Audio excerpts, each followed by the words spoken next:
इस देश की एक अजीब परंपरा है औरतों को थप्पड़ मारना। जितनी जोर से थप्पड़ मारेंगे उतना ही ज्यादा सम्मान माना जाता है। कहने को तो ये एक देश है पर असल में एक गांव जितना ही बड़ा है। ये 3 देशों के बीच फंसा हुआ है, इसलिए यहाँ जिंदा रहना खतरनाक और मुश्किल दोनों है। अच्छी बात यह है कि इस देश के पास एक ऐसी खास चीज है जिस पर उन्हें गर्व है। 1000 साल पहले उनके पूर्वजों ने एक फ्राइड राइस बनाया था। धनिया, टमाटर और गेहूं को मिलाकर सुनहरा होने तक भूना जाता था। इसका स्वाद बहुत ही लाजवाब था, इसलिए यहाँ के नेताओं ने देश का नाम ही फ्राइड राइस देश रख दिया। लोग पीढ़ियों से इसी शानदार फ्राइड राइस के दम पर दुनिया में अपनी थोड़ी बहुत पहचान बनाए हुए थे और लोग मजे से जी रहे थे। लेकिन एक दिन अचानक कुछ ऐसा हुआ, उनके फ्राइड राइस की सीक्रेट रेसिपी एक जासूस ने चुरा ली और लेबनान के एक फूड इंस्टीट्यूट को बेच दी। उस इंस्टीट्यूट ने तुरंत उसका पेटेंट करवा लिया। इससे फ्राइड राइस देश की दुनिया में जो थोड़ी बहुत इज्जत थी वो भी खाक में मिल गई। देश के लोग उदास हो गए और सबसे बड़े नेता तो गुस्से से आग बबूला हो गए। बड़े नेता ने ठान लिया कि वो इसका बदला लेकर रहेंगे, लेकिन कई मीटिंग्स के बाद भी कोई प्लान पक्का नहीं हुआ। फिर एक दिन डिप्टी लीडर ने एक आइडिया दिया, क्यों ना हम एक आतंकी हमला करें। लेबनान ने हमारा पेटेंट चुराया है तो हम पेरिस के एफिल टावर को बम से उड़ा देंगे। इससे हमारा गुस्सा भी शांत होगा और दुनिया भर में देश का प्रचार भी हो जाएगा। एक तीर से 2 निशाने। बड़े नेता को ये आइडिया बहुत पसंद आया। बस फिर क्या था, पूरे देश के आदमियों का सिलेक्शन शुरू हो गया। उन्हें फिजिकल ट्रेनिंग दी गई, बम बनाना, नकली पहचान बनाना सिखाया गया और यहाँ तक कि डरावने वीडियो बनाने और एफिल टावर पर हमले की प्रैक्टिस भी कराई गई। अब फ्रांस जाना था तो फ्रेंच भाषा सीखना भी जरूरी था, लेकिन वो वहाँ हमला करने जा रहे थे, कोई दोस्ती करने नहीं। इसलिए उन्होंने जो शब्द सीखे वो कुछ ऐसे थे। पूरे 2 घंटे की कड़ी फ्रेंच क्लास के बाद सारे स्टूडेंट्स पास हो गए। सच ही कहते हैं, भाषा चाहे किसी भी देश की हो, गालियां इंसान सबसे जल्दी सीखता है। टीचर ने उन्हें याद दिलाया कि फ्रांस की संस्कृति हमसे थोड़ी अलग है। वहाँ औरतों को थप्पड़ मारना सम्मान नहीं माना जाता, इसलिए इस परंपरा को वहाँ इस्तेमाल मत करना। 9 महीने की कड़ी ट्रेनिंग के बाद मोजा और उसका सौतेला भाई पूरे देश के सिलेक्शन में जीत गए। दोनों भाइयों को खुश देखकर ट्रेनर ने प्यार से कहा, फिक्र मत करो, जब तुम देश के लिए अपनी जान कुर्बान कर दोगे तो पूरा देश तुम्हें सलाम करेगा। अरे रुको ट्रेनर साहब, क्या हम रिमोट वाले प्लेन से टावर को नहीं उड़ाने वाले थे? इसमें जान कुर्बान करने वाली बात कहाँ से आ गई? ट्रेनर ने कहा, पुरानी सारी ट्रेनिंग भूल जाओ, क्योंकि हमारा नया प्लान बन गया है। अब तुम्हें ह्यूमन बम बनना होगा। ह्यूमन बम? तो फिर हम ये काम नहीं कर रहे। ट्रेनर ने तुरंत लालच दिया, मिशन पूरा होने पर तुम दोनों को एक खूबसूरत लड़की इनाम में मिलेगी। क्या हमें पागल समझा है? जब जान ही चली जाएगी तो लड़की किस काम की? सिर्फ हमारी कबर पर रोने के लिए। दोनों को जाता देख ट्रेनर ने अपना सबसे बड़ा इनाम निकाला। ये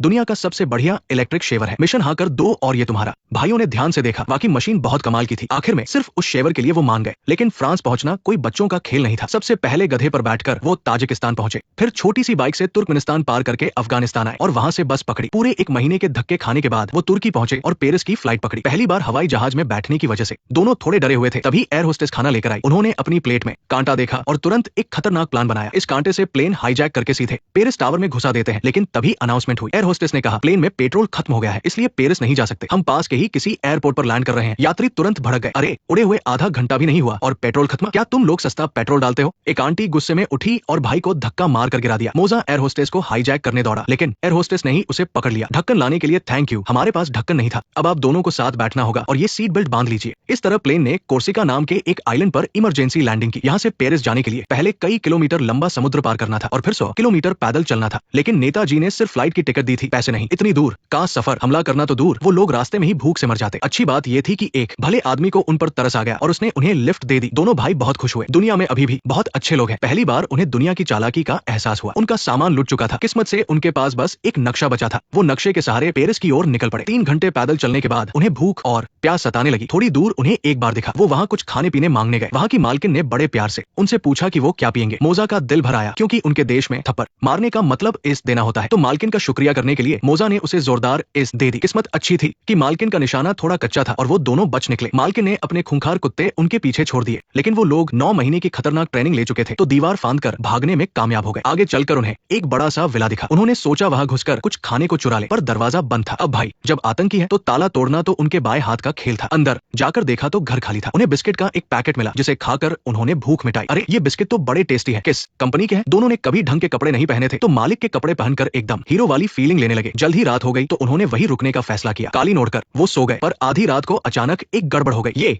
क्या हो रहा है? विला में ब्लास्ट कैसे हो गया? वो जान बचाकर भागे, पर जैसे ही मेन गेट से बाहर निकले देखा कि कुछ आतंकवादी गेट पर खड़े हैं। उन दोनों को पकड़कर एक सीक्रेट अड्डे पर ले जाया गया। असल में ये आतंकी विला के मालिक को किडनैप करके सरकार को ब्लैकमेल करना चाहते थे, पर जब उन लोगों ने फोटो से चेहरा मिलाया तो पता चला कि ये मालिक नहीं है। उन्होंने बंदूक निकाली और पूछा कि वो कौन है। भाई बुरी तरह डर गया। गोली मत चलाना, हम भी आतंकवादी ही है। वो लोग हंस हंस कर पागल हो गए। ये शक्लें और आतंकवादी। उनका भरोसा जीतने के लिए भाई ने पेरिस टावर उड़ाने वाला अपना पूरा प्लान उन्हें बता दिया। वो सुनकर बोले, अरे तुम लोग तो अपनी ही लाइन के हो। जब तुम भी आतंकवादी हो तो हमें तुम्हारी मदद करनी चाहिए। और उन्होंने उन्हें एक छोटी सी नाव दे दी ताकि वो समुद्र पार कर सके। इतनी मुसीबतें झेलने के बाद जैसे तैसे वो किनारे पर पहुंचे, लेकिन वहां दंगे हो रहे थे। पुलिस ने बस शक के बिना पर उन्हें दंगाई समझ लिया और जमकर पिटाई कर दी। भाई तो वहीं पर बेहोश हो गया। जब उसे होश आया तो वो अस्पताल में था। तभी एक डॉक्टर अंदर आया। घबराइए मत, ऑपरेशन एकदम सही हुआ है। आपकी बाई किडनी निकाल दी गई है। किडनी? और चोट तो उसकी नाक पर लगी थी ना, किडनी क्यों निकाली? नाक। डॉक्टर हैरान हो गया और जल्दी से फाइल देखी। अरे बाप रे, मैंने गलत चीज काट दी। तू तो एकदम पागल इंसान है। अरे आराम से शांत हो जा भाई, रिलैक्स। कजिन तो गुस्से से पागल हो रहा था। उसने डॉक्टर से अपनी किडनी वापस मांगी, लेकिन डॉक्टर ने कहा कि ये किडनी पहले ही पेरिस भेजी जा चुकी है। मुझे नहीं पता कि ये किस अस्पताल में भेजी गई है। ये सुनकर दोनों को इतना गुस्सा आया कि वे सीधे एक रिपोर्टर के पास गए ताकि उन्हें इंसाफ मिल सके। ब्लॉन्ड मैडम ने देखा कि वे ठीक से बोल भी नहीं पा रहे थे और बहुत बेचारे लग रहे थे। उसने कसम खाई कि वो उनकी किडनी वापस लाने में मदद करेगी। वे संबंधित विभाग में गए ताकि पता लगा सके कि किडनी कहाँ गई है। स्टाफ ने उनकी कहानी सुनी और सहानुभूति दिखाई। उसने मदद करने की पूरी कोशिश की, लेकिन पूछताछ के लिए एक के बाद एक कई अप्रूवल लेने पड़ते थे। इस पूरी प्रक्रिया में लगभग 3 साल का समय लगता। मोजा ने धन्यवाद देने के लिए उसे सीधा एक थप्पड़ जड़ दिया। फिर पुलिस उन दोनों को पकड़कर थाने ले गई। पूछताछ के बाद भाइयों को बताया गया कि उन्हें कल वापस उनके देश भेज दिया जाएगा, क्योंकि नक्शे पर उनका देश नहीं मिल रहा था। इसलिए उन्हें बगदाद भेजने की तैयारी की गई। बचे हुए 3000 किलोमीटर का सफर उन्हें खुद पैदल तय करना था। मोजा ने अपने देश के रक्षा मंत्री को फोन कर मदद मांगी। मंत्री ने उनसे कहा कि अगर तुम लोग एफिल टावर को नहीं उड़ाओगे तो हम तुम्हारे पिता को मार देंगे। यकीन नहीं तो खुद सुनो। अगर आप अभी भी झिझक रहे हैं तो मैं आपको आसानी से नहीं छोड़ूंगा। क्या तुम समझे? हाँ समझ गया। अब मुझे तुम पर ही भरोसा है। कोई और रास्ता नहीं था। मोजा ने अपनी सारी जमा पूंजी देकर पुलिस चीफ को रिश्वत दी ताकि वे छूट सके, लेकिन चीफ ने कहा तुम लोग बहुत मजेदार हो, मैं एक ईमानदार पुलिस वाला हूँ। जब तक तुम लोग मुझे मॉन्स्टर और रैबिट की फाइट वाला एक वीडियो नहीं बनाकर दोगे तब तक मैं तुम्हें नहीं छोड़ूंगा। चीफ का ये अजीब शौक देखकर उन्होंने मजबूरी में वो अजीब सी एक्टिंग शुरू कर दी। उसी समय ब्लॉन्ड मैडम सुंदर से कपड़े पहनकर पुलिस स्टेशन आई और एक पुलिस वाले को फंसाने की कोशिश करने लगी ताकि वो मोजा और उसके भाई से मिल सके, लेकिन पुलिस वाले पर उसके हुस्न का कोई जादू नहीं चला। उसे मजबूरी में दीवार फांद कर अंदर जाना पड़ा। उधर मोजा और उसका भाई कचरे की गाड़ी में बैठकर बाहर आ रहे थे। ऊपर देखा तो उन्हें ब्लॉन्ड मैडम दिख गई। वो जल्दी से नीचे उतरी, अपनी कार से उनका पीछा किया, कचरे की गाड़ी को रोका और दोनों भाइयों को सुरक्षित ले आई। ब्लॉन्ड मैडम उन्हें कार से पेरिस ले जा रही थी ताकि किडनी वापस ला सके। रास्ते में उन्होंने ऐसे नजारे देखे जो उन्होंने अपनी जिंदगी में कभी नहीं देखे थे। पेरिस जाते समय ब्लॉन्ड मैडम उन्हें रात गुजारने के लिए अपने रिश्तेदारों के घर ले गई। वहां मोजा ने एक रग्बी मैच में हिस्सा लिया और किस्मत से जीत गया। कई हट्टे-कट्टे लोगों ने उसे घेरकर जश्न मनाया और फिर सबने एक साथ नहाया भी। उन्होंने फ्रांस की क्रांति के जश्न में भी हिस्सा लिया। ब्लॉन्ड मैडम के साथ वो नदी में भी कूदे। रात में तीनों एक साथ ही सो गए। हाँ बिल्कुल वैसा ही जैसा आप सोच रहे हैं, बस कजिन को छोड़ दो, उसकी तो किडनी भी नहीं है। अगले दिन वे पेरिस की तरफ आगे बढ़े। गाड़ी तेज चलाने के कारण पुलिस उनके पीछे पड़ गई। अगर वे पकड़े जाते तो उन्हें फिर से वापस भेज दिया जाता। बचने के लिए ब्लॉन्ड मैडम ने गाड़ी मक्के के खेत में घुसा दी और कार पेड़ से टकरा गई। कार स्टार्ट नहीं हो रही थी। वो पुलिस से तो बच गए, लेकिन अगर वे पैदल पेरिस जाते तो शायद कजिन की किडनी किसी और को लग चुकी होती। तभी वहां से कुछ शिकारी गुजरे। ब्लॉन्ड मैडम ने उनसे मदद मांगी। शिकारी काफी अच्छे थे और मदद के लिए तैयार थे, बस थोड़े से अजीब थे। शिकारी उन्हें अपनी ट्रैक्टर ट्रॉली में बैठाकर जल्दी ही पेरिस ले आए। पहली बार इतना बड़ा और चमचमाता शहर देखकर दोनों भाई हैरान रह गए। उन्हें कल ही एफिल टावर को उड़ाना था। उस रात ब्लॉन्ड मैडम के सोने के बाद दोनों बाथरूम में छिपकर अपना आतंकी वीडियो बनाने लगे, लेकिन वीडियो शुरू होते ही कजिन ने मना कर दिया। उसे रास्ते में देखे गए सुंदर नजारे, लोग और चीजें याद आने लगी। उसे लगा कि भले ही उसके पास एक ही पहचान हो, लेकिन जिंदगी फिर भी बहुत खूबसूरत है। मगर मोजा पीछे हटने को तैयार नहीं था। अगले दिन सुबह सुबह वो अकेला ही आतंकी हमला करने निकल पड़ा। उसने सड़क पर एक आदमी से अपने शरीर पर बम बंधवाए और फिर पेरिस के एफिल टावर की तरफ खुद को उड़ाने चल दिया। दूसरी तरफ ब्लॉन्ड मैडम ने कजिन की किडनी ढूंढ निकाली थी और उसका ऑपरेशन होने ही वाला था, लेकिन तभी कजिन को मोजा की याद आ गई। वो नहीं चाहता था कि मोजा इस तरह मारा जाए, इसलिए वो डॉक्टरों और नर्सों के सामने ही अचानक बेड से उठ गया। उसने कहा, ये मेरी किडनी है ना, मैं इसे अभी ले जा रहा हूँ, किसी और दिन आकर लगवा लूंगा। एफिल टावर के नीचे उसने मोजा को ढूंढ लिया। गनीमत है कि मोजा ने खुद को नहीं उड़ाया था। दरअसल कुछ देर पहले ही जब वो एफिल टावर के नीचे आया तो उसने देखा कि वहाँ बहुत सारे पर्यटक और बच्चे थे। उसने सोचा अगर यहाँ धमाका हुआ तो कितने मासूम मारे जाएंगे। वो बस अपने देश को एक पहचान दिलाना चाहता था, किसी बेगुनाह को नुकसान नहीं पहुंचाना चाहता था। इसलिए उसने आतंकी हमले का इरादा छोड़ दिया, लेकिन अगर वो वापस गया तो उसे गोली मार दी जाएगी। कजिन ने उसे पास में ही बसने के लिए मनाया। मोजा भी यही चाहता था, लेकिन उसके पिता का क्या होगा? पिता की मौत का बदला छोड़ो, जाने दो। दोनों भाई वापस अस्पताल जाने लगे ताकि किडनी लगवाई जा सके, लेकिन तभी उन्होंने डिप्टी लीडर को देखा। दरअसल डिप्टी लीडर को पहले ही अंदाजा हो गया था कि ये दोनों किसी काम के नहीं है, इसलिए उसने खुद आकर ये आतंकी हमला करने का फैसला किया। आ जाओ। मोजा ने छलांग लगाकर उसे नीचे गिरा दिया, लेकिन उस डिप्टी लीडर ने टाइम बम का बटन दबा दिया था। अब क्या होगा? चारों तरफ तबाही मचने ही वाली थी। कजिन ने झट से बम अपने हाथ में ले लिया और कहा, मैं इसे देखता हूँ, वैसे भी मेरी एक ही किडनी है, मर भी गया तो कोई फर्क नहीं पड़ता। वह तेजी से भागता हुआ नदी के किनारे पहुंचा और घबराहट में अपनी पूरी ताकत से बम की बजाय अपनी किडनी को ही पानी में फेंक दिया। बम के धमाके में कजिन मारा गया। उसकी इस बहादुरी और बलिदान की खबर को फ्रांसीसी मीडिया ने पूरी दुनिया में दिखाया। फ्रांसीसियों ने कजिन को एक हीरो मान लिया। न्यूज रिपोर्टिंग करते समय ब्लॉन्ड मैडम ने खास तौर पर